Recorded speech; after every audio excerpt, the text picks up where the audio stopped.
अगर कोई ये कहेगा कि भाई 15 अगस्त से पहले मेरा कब्जा था तो फिर 91 कैग के माने क्या है? तो फिर आप देखते जाएंगे कि एक के बाद एक अब केसेस पढ़ते जाएंगे, इसका असर क्या होगा देश में। फिर एक मिनट, टाइटल सूट नहीं है ना, तो अगर टाइटल आपके पास है सोमित, और मैं बोलूंगा कि ठीक है टाइटल आपके नहीं, मैं अंदर आके बैठता हूं थोड़ी देर, तो आपका फिर नेचर नहीं चेंज हो जाएगा प्रॉपर्टी का। सुप्रीम कोर्ट को आपने वादा किया कि बाबरी मस्जिद को हाथ नहीं लगाएंगे, 6 दिसंबर को आपने मस्जिद को शहीद कर दिया। अगर मस्जिद शहीद नहीं होती बाबरी मस्जिद की तो कोर्ट का ऑर्डर क्या आता? सुप्रीम कोर्ट ने अपने ही सिविल टाइटल सूट जजमेंट में कहा कि 91 का एक्ट भारत के बेसिक स्ट्रक्चर संविधान का हिस्सा है, तो फिर लोअर कोर्ट्स को तो सुनना चाहिए ना सुप्रीम कोर्ट के ऑर्डर को। सुप्रीम कोर्ट ने क्या बाबरी मस्जिद के जजमेंट में नहीं कहा था कि ये कॉन्स्टिट्यूशन के बेसिक स्ट्रक्चर का हिस्सा होगा? फिर ये कोर्ट का ऑर्डर कैसे आता है बताइए हमको। कोर्ट को तो चाहिए कि इन चीजों को इनिशियल स्टेज में ही रोक लगानी चाहिए। मेरा मानना यह है कि ये जो आज ऑर्डर आया है इससे देश में अब बहुत सी चीजें शुरू हो जाएंगी।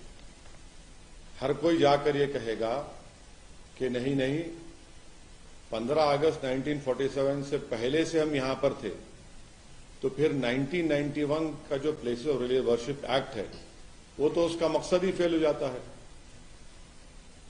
क्योंकि 91 का एक्ट इसलिए बनाया गया था ताकि इस तरह के कॉन्फ्लिक्ट जो है वो हमेशा के लिए खत्म हो जाए।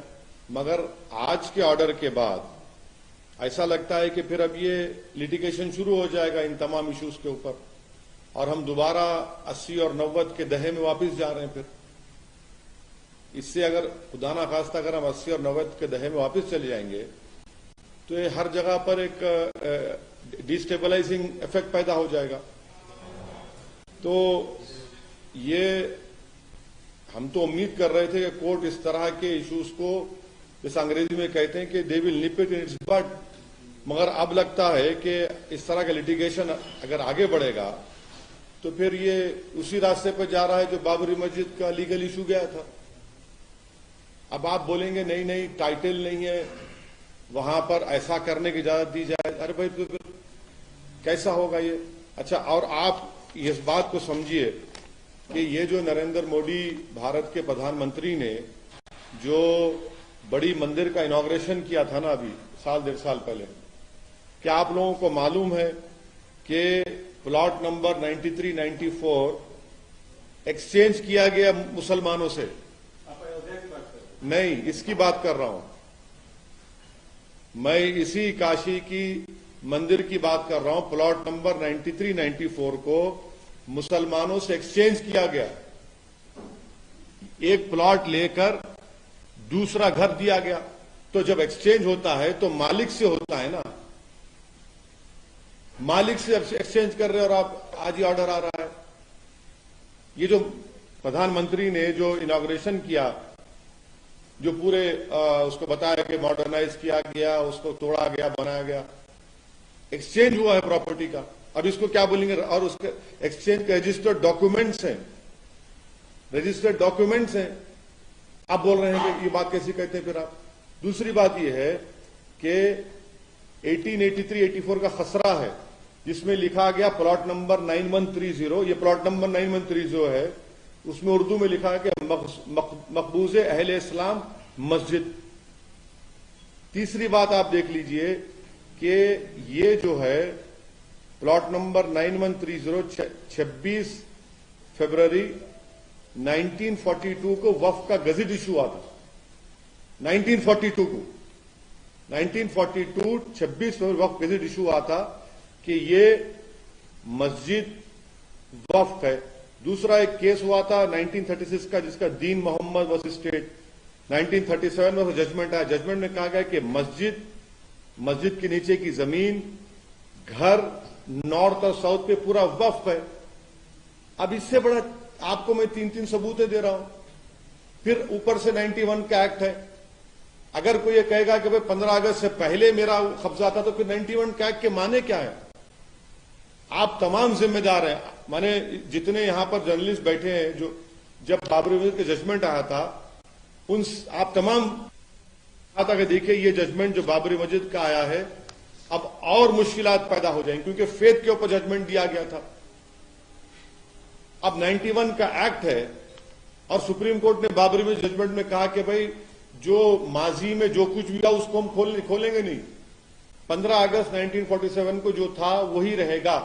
अब यहां पर ये कह रहे हैं कि नहीं 15 अगस्त से पहले हम है, तो फिर आप देखते जाएंगे कि एक के बाद एक अब केसेस पढ़ते जाएंगे। इसका असर क्या होगा देश में फिर? नहीं, इसका असर ये होगा कि डिस्टेबलाइजिंग इफेक्ट पैदा होगा। कुछ लोगों का कहना है कि बाद तक जो 91 का जो वर्षिप एक्ट है उसको इलेक्शन बाद तक पूजा होता रहा, उसमें आरती होती रही 1993 तक। नहीं, 91 का एक्ट क्या कह रहा है, अगर आप कोई ऐसा काम करेंगे जिससे nature of the religious place change हो जाता है तो फिर 91 का किस माने में रखता? बोलिए आप क्या माने रखता? चाहे मस्जिद हो, चाहे मंदिर हो, गिरजाघर हो, कुछ हो, अगर कोई ऐसा काम होता है तो फिर वो उस प्लेस का नेचर ही चेंज हो जाएगा ना। ठीक है, अभी तो ये 7/11 का ऑर्डर आया है, सुप्रीम कोर्ट का जो 20 मई का ऑर्डर है, उन्होंने 8 हफ्ते का उसमें फ्रीज लगाया है। अपील होनी चाहिए, अपील जरूर होगी। और मगर ये इसके आप मैं तो एक लेमन की तरह समझने की कोशिश कर रहा हूं। नहीं, सुनिए एक मिनट, टाइटल शूट नहीं है ना। तो अगर टाइटल आपके पास है सोमित, और मैं बोलूंगा कि ठीक है टाइटल आपके नहीं, मैं अंदर आके बैठता हूं थोड़ी देर, तो आपका फिर नेचर नहीं चेंज होगा प्रॉपर्टी का। समझा करिए इस बात को, मैं आपको एग्जांपल्स दे रहा हूं। ये सब चीजें, इसका डिस्टेबलाइजिंग इफेक्ट पैदा हो सकता है पूरे देश में। मैंने पहले ही इस बात का अप्रीहेंशन का इजहार किया था कि 91 का एक्ट जरूर है, मगर अगर सबको ये प्ली लेगा कि भाई 15 अगस्त से पहले कुछ था तो फिर 91 का एक्ट क्या है? फिर ये सुप्रीम कोर्ट ने क्या बाबरी मस्जिद के जजमेंट में नहीं कहा था कि ये कॉन्स्टिट्यूशन के बेसिक स्ट्रक्चर का हिस्सा होगा? फिर ये कोर्ट का ऑर्डर कैसे आता है बताइए हमको? कोर्ट को तो चाहिए कि इन चीजों को इनिशियल स्टेज में ही रोक लगानी चाहिए। अभी कुछ हुआ नहीं है, फ्रीज है, उसमें अपील होगी। मगर हम ये कह रहे हैं कि आप तो एक दरवाजा खोल दिया। जिस बात का मुझे डर था अब वो चीजें हो रही है सामने हमारे। नहीं तो देखिए सुनिए, बाबरी मस्जिद कैसे शुरू हुआ? बाबरी मस्जिद कैसे नहीं, बाबरी मस्जिद शुरू कैसे हुआ? आपने रात के अंधेरे में जाकर वहां पर मूर्तियां रखकर आपने उसको सील कर दिया, और फिर आपने बगैर मुसलमान को पूछे वहां पर आपने पूजा शुरू कर दी। फिर राजीव गांधी प्रधानमंत्री जब थे, आपने बगैर मुस्लिम पक्ष को सुने आपने ताले खोल दिए।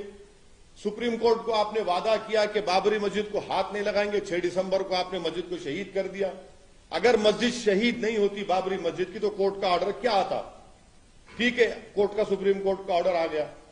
सुप्रीम कोर्ट ने अपने ही सिविल टाइटल सूट जजमेंट में कहा कि 91 का एक्ट भारत के बेसिक स्ट्रक्चर संविधान का हिस्सा है। तो फिर लोअर कोर्ट्स को तो सुनना चाहिए ना सुप्रीम कोर्ट के ऑर्डर को।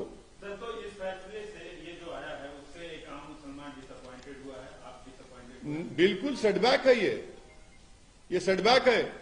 इससे देश में डिस्टेबलाइजिंग इफेक्ट पैदा हो सकता है, होगा नहीं हो सकता है, क्वेश्चन मार्क।